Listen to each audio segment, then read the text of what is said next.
Hello বন্ধুরা, কেমন আছো সবাই? আজকের ভিডিওটা তোমাদের জন্য একদম স্পেশাল, কারণ আজকে আমরা থাম্বনেল কিভাবে তৈরি করে এই বিষয়টা নিয়ে আজকে কথা বলবো। কারণ ভিডিওর যে মেইন সবথেকে গুরুত্বপূর্ণ বিষয়টি সেটা হচ্ছে থাম্বনেল। থাম্বনেল দেখেই মানুষ কিন্তু ভিডিওতে ক্লিক করে। তো এই থাম্বনেলটা এতটাই গুরুত্বপূর্ণ।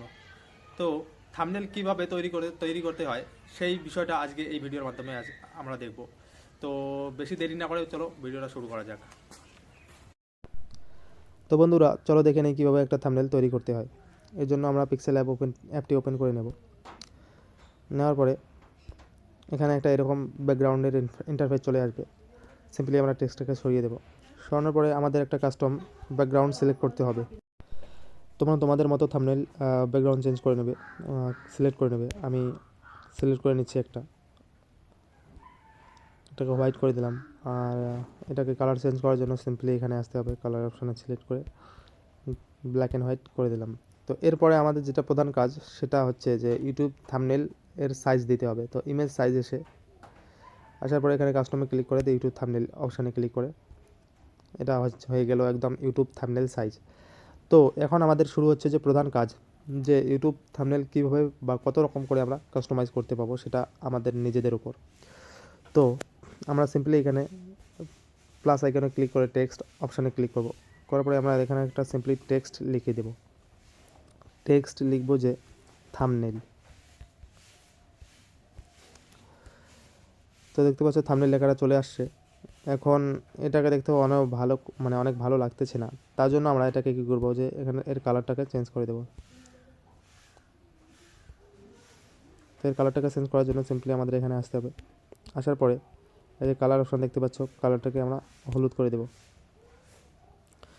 হয়ে গেলে দেখতে পাচ্ছ আমাদের লেখাটা তাও অত প্রফেশনাল দেখা যাইতেছে না। তো এর জন্য আমরা এর ফ্রন্ট স্টাইলটাকে চেঞ্জ করে দেবো। তো ফ্রন্টে এসে আমরা এই স্টাইলটাকে আমরা চেঞ্জ করে দিলাম। তো দেওয়ার পরে এখন আমরা এটাকে স্ট্রোক লাগিয়ে দেব আরও অ্যাট্রাকটিভ দেখানোর জন্য। তো দেখতে পাচ্ছ বর্তমান ফন্টটা কত সুন্দর হয়ে গেছে। তো আমরা এটাকে এখানে এরকম করে রেখে দিলাম থাম্বনেল। এখন আমাদের আরও লিখতে হবে টেক্সট। আমরা লিখব যে কীভাবে তৈরি করে বা কীভাবে বানাবো। তাহলে এখানে লিখব যে কীভাবে বানাবো করে এখানে নিচে আনবো। আনার পরে একটা সিম্পলি এটাকে বড় করে দেবো। বড় করার পরে তোমরা দেখতে পাচ্ছ যে এই লেখাটা একটু অত প্রফেশনাল লাগছে না। তো এর জন্য আমরা এটাকে আবার ফ্রন্ট চেঞ্জ করে দেবো। তো এখন দেখতে পাচ্ছ লেখাটা কী সুন্দর হয়েছে। আর এটাকে আরেকটু সাজানোর জন্য এখানে প্লাস আইকনে ক্লিক করে শেপ অপশানে আসতে হবে। আসার পরে এখানে দেখতে পাচ্ছ যে শেপ রেডি হয়ে গেল। তো এখানে শেপটাকে আমরা এরকম করে নেব সাইজ লেখাটা হিসাবে। লেখাটা এর উপরে বসাবো আমরা। তো এটা হয়ে গেলে আমরা সিম্পলি এর কালারও চেঞ্জ করতে পাবো। তোমরা দেখতে পাচ্ছ এখান থেকে নিচ থেকে কালার চেঞ্জ করা যায়।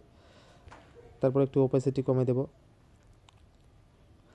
দেওয়ার পরে দেখতে পাচ্ছ যে লেখাটা এর উপর দিলে গায়েব হয়ে যাচ্ছে লেখাটা। তো লেখাটা এর উপরে আনার জন্য কী করতে হবে, তো লেখাটা এর উপরে আনার জন্য সিম্পলি আমাদের যে এখানে লেয়ার অপশান আছে এখানে ক্লিক করতে হবে। ক্লিক করার পরে এটাকে সিলেক্ট করে টেনের লেখাটার নিচে আনতে হবে।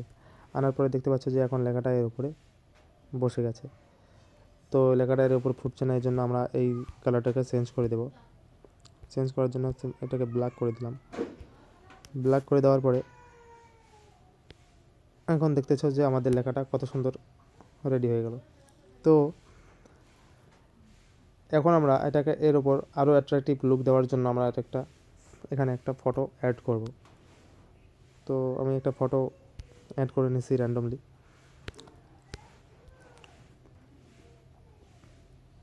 তো দেখতে পাচ্ছ যে আমাদের ফটো এখানে রেডি। এরপরে আমরা এখানে আরও টেক্সট লিখব। টেক্সট অপশানে এসে পেন্সিল অপশানে এসে এটাকে এডিট করে টেক্সট লিখব যে 2 মিনিটে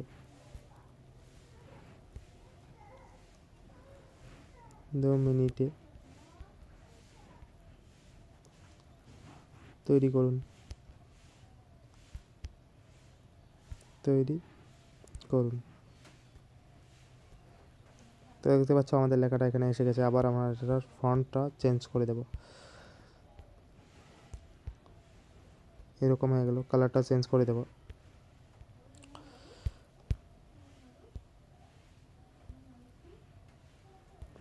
কালার চেঞ্জ করে দিলাম।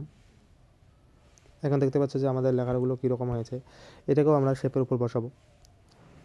সিম্পলি শেপে ক্লিক করে এখানে এনে টেক্সট সাইজে একই সাইজ করে নেব। নেওয়ার পরে এখানে একটু এরকম করে দিয়ে এটা হোয়াইটে থাকবে, হোয়াইটের উপরে এটাকে বসাবো। তো এটাকে উপরে আনার জন্য লেয়ারে ক্লিক করার পরে এটাকে টেনে লেখাটার নিচে আনতে হবে। তো এখন এটা এর উপর বসে যাবে। এই লেখাটার উপর আমরা স্ট্রোক দিয়ে দেবো একটু। তো স্ট্রোক দেওয়ার পরে দেখতে পাচ্ছ লেখাটা কীরকম আসছে।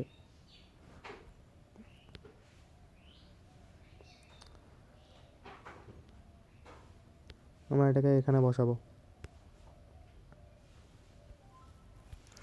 স্ট্রোকটা ভালো লাগতেছে না, এর জন্য স্ট্রোকটা সরিয়ে দেবো। স্ট্রোকটারও তোমরা কালার চেঞ্জ করতে পারবে এখান থেকে এসে এরকম করে। এখানে আপাতত মনে করো যে এটা করে দিলাম, তোমরা তোমাদের মতো করে সাজিয়ে দেবে, আমি শুধু দেখাচ্ছি। তো লেখাটা যাতে না সরে এর জন্য আমাদের লেয়ারে আসতে হবে। লেখা আসার পরে এখানে ক্লিক করতে হবে। ক্লিক করার পরে এই দুটোকে সিলেক্ট করে মার্জ অপশানে ক্লিক করে মার্জ করে দিতে হবে। এটাকেও সেম একই করতে হবে, করে এটাকেও মার্জ করে দেব। তো দেওয়ার পরে দেখতে পাচ্ছ যে তোমরা এই দুটো এখন একই হয়ে গেছে, মানে এখন সরছে না। তো দেখতে পেলে যে কীরকম করে তৈরি করলাম, যে থাম্বনেল কীভাবে বানাবো 2 মিনিটে তৈরি করুন।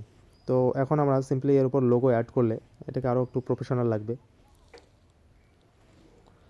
এই জন্য সিম্পলি আমরা এই লোগোটা সিলেক্ট করে নিলাম। নেওয়ার পরে আমরা এটা এখানে বসিয়ে দেব। তারপর এখন আমরা ইউটিউব লোগো বসাবো। ইউটিউব লোগো বসানোর জন্য ফ্রম গ্যালারি করতে হবে। গ্যালারি করার পরে এখানে ইউটিউবের একটা লোগো সিলেক্ট করতে হবে।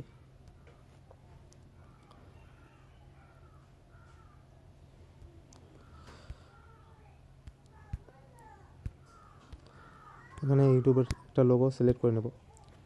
তো ইউটিউবের লোগো এসে গেছে, এটাকে এখানে লাগাবো। তো দেখতে পাচ্ছ কীরকম আমাদের একটা প্রফেশনাল ব্যানারের মতো লাগছে। তো এটা তোমাদের মতো করে সাজিয়ে নেবে। তো এরকম করলে আমাদের একটা ব্যানার তৈরি হয়ে যাবে। তোমরা দেখতে পাচ্ছ যে ব্যানারটা কত সুন্দর লাগতেছে। তো এখন আমরা সিম্পলি এটাকে ডাউনলোড করার জন্য এখানে সেভ অপশনে সেভ অ্যাজ ইমেজ করলে এটা হয়ে যাবে। আর এখানে কোয়ালিটিতে এসে এখানে আলট্রাতে ক্লিক করে সেভ টু গ্যালারি করে দেবে। এটা করলে তোমরা এটা তোমার গ্যালারিতে সেভ হয়ে যাবে। তো বন্ধুরা, তোমরা দেখলে যে কত সহজেই আমরা একটা থাম্বনেল তৈরি করে নিলাম। তো এরপরেও যদি তোমাদের কোনো জানার থাকে তাহলে কমেন্ট বক্সে জানাতে ভুলবেন না। আর যদি ভিডিওটা ভালো লাগে তাহলে একটা লাইক করবে এবং এরকম আরও ইনফরমেটিভ ভিডিও পাওয়ার জন্য চ্যানেলটিকে সাবস্ক্রাইব করে পাশে থাকবেন।